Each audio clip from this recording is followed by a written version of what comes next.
Tuan-tuan, kita nak tahu kita mati macam mana, kita tidur macam mana. Seperti mana kamu jaga dari tidur, kadzalika tub'ats, begitu kamu akan dibangkit daripada kubur. Siapa kata ni? Nabi.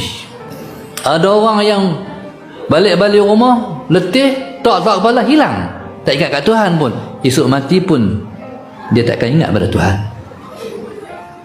Tapi kalau nak tidur, baca ayat tu, baca ayat ni, last mengucap asyhadu an la ilaha illallah wa asyhadu anna muhammadar rasulullah, la ilaha illallah muhammadur rasulullah.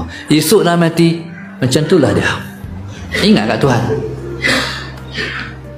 Siapa yang bangkit tidur, baca doa bangkit tidur, esok bangkit pada kubur pun akan baca doa itulah.